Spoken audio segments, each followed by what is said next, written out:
Assalomu alaykum aziz vatandoshlar. Men Turopov Saidullo Rustamiy, Surxondaryo viloyati Sarosiyo tumani Sharobobod mahallasida yashovchi fuqaroman. Mana hozir muhtaram prezidentimizga, bosh prokuroriga, Ichki ishlar vazirligiga va davlat xavfsizlik xizmatiga ya'ni murojaat qilyapmanki, Sarosiyo tuman prokuraturasi oldida, mana prokuratura va Sarosiyo tuman hokimligi oldidan ya'ni murojaat qilyapmanki, o'sha muhtaram prezidentimizga, ya'ni prokuratura, O'zbekiston Respublikasi bosh prokuroriga, Ichki ishlar vazirligiga, ya'ni Ichki ishlar vazirligiga va davlat xavfsizlik xizmatlariga ya'ni murojaat qilmoqchimanki, bo'lgan narsalarni qisqa va lo'nda qilib, ya'ni mana shu joriy yilni iyul oylarining boshlarida o'sha mahalla noziri, mahalla uchastkovoyiga, mahalla militsiyasiga men bu 2018-yildan 2020-yildan bo'layotgan voqealarni, oilaviy bo'layotgan voqealarni va menga nisbatan va oilamizga nisbatan, akalarim, ukalarimga, opalarimga nisbatan oilamiz a'zosi bo'lgan Turopov Ulug'bek, Turopov Safina tomonidan bo'lgan hamma narsalarni, ya'ni qonun nuqtai nazaridan murojaat qilganman.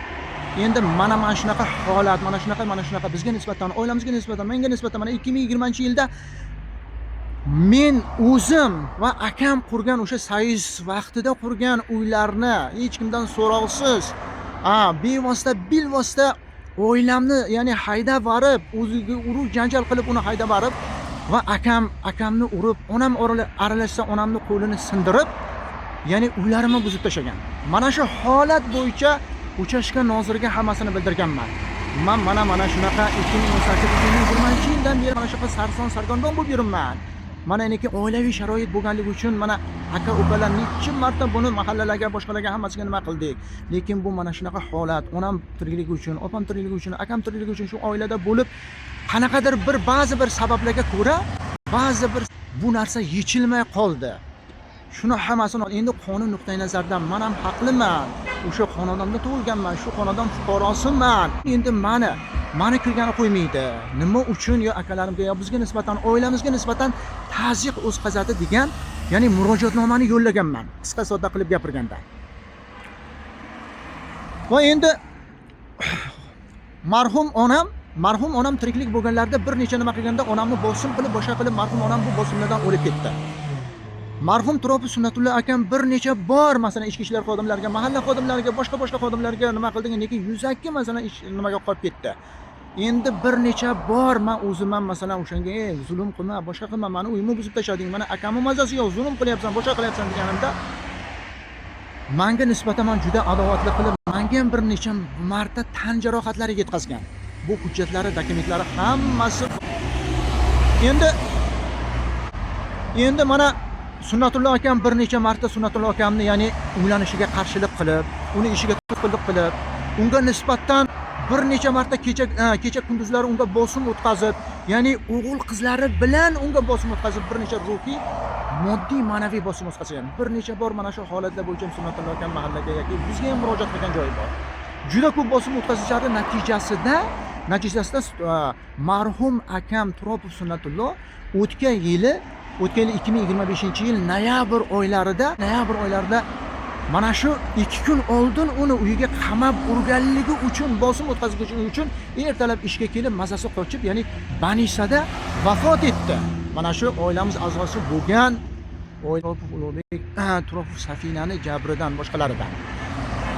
Ana endi bu masalan o'sha kasalxonada hattoki jon chiqayotgan paytda buni hammaga aytib, o'sha Turopov Ulug'bekka va Turopov Safinaga ham buni aytgan, mana shunaqa qilib o'tkazding, onamni o'ldirding, opamni nima qilding, ta'ziq o'tkazib o'lding, meni o'ldirding, endi navbat kimga, nima bunaqa qilasan, xudodan qo'rq, mana shunaqa.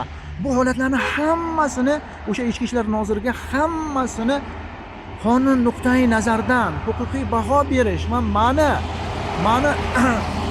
qonun nuqtai nazaridan himoya qilib, mana shu bo'layotgan narsalarni qonun nuqtai nazaridan yetishga nima qilsam, u go'yoki undog'ida bundog'ida deb qanaqadir noto'g'ri yondashishga harakat qildi. Bir necha marta telefon qilganimda ham mana bugun sudga chiqadi, ana sudga chiqadi, undoq qiladi, bundoq chiqadi.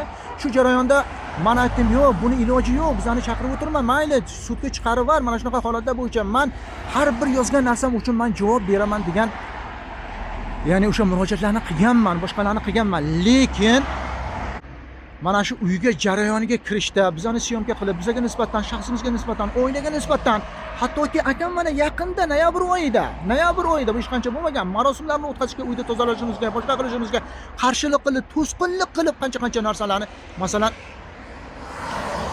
nima qilganlar haqida murojaat qilganimda qanaqanday yuzaki yondashgan.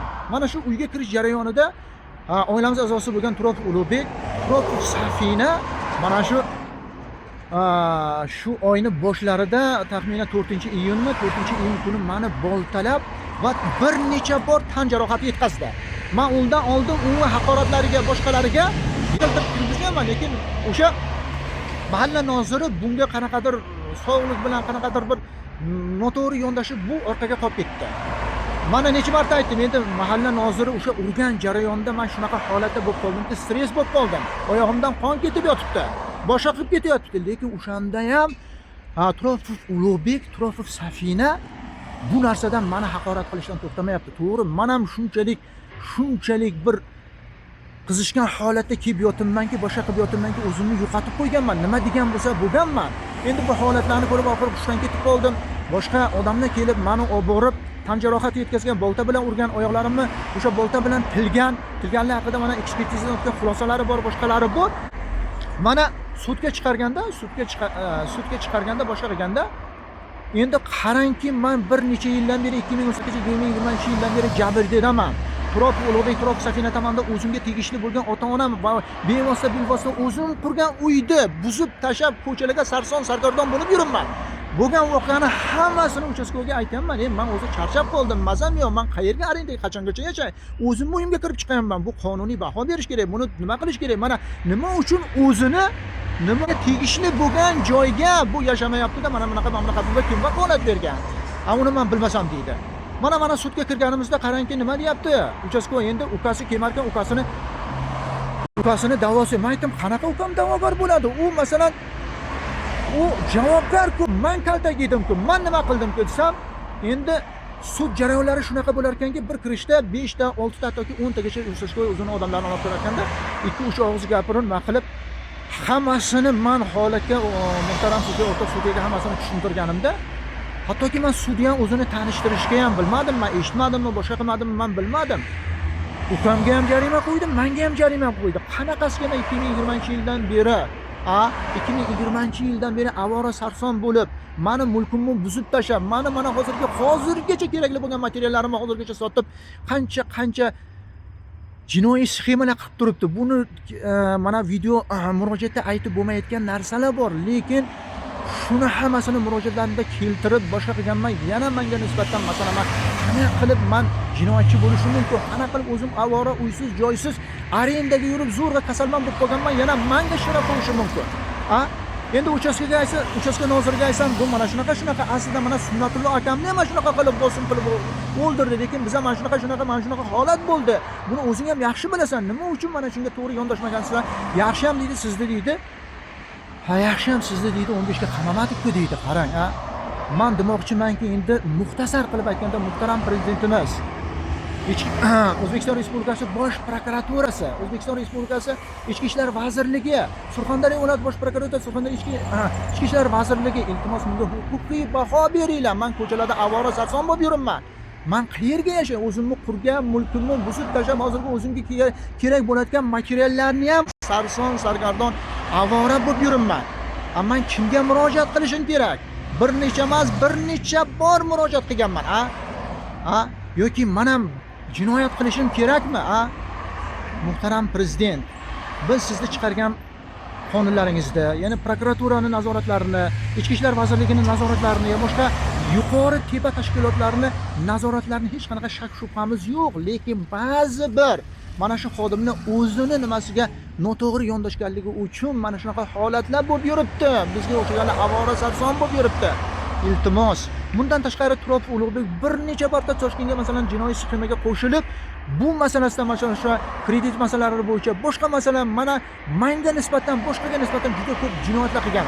Buni ham o'sha murojaatlarimga keltirganman. Iltimos, baho beringlar.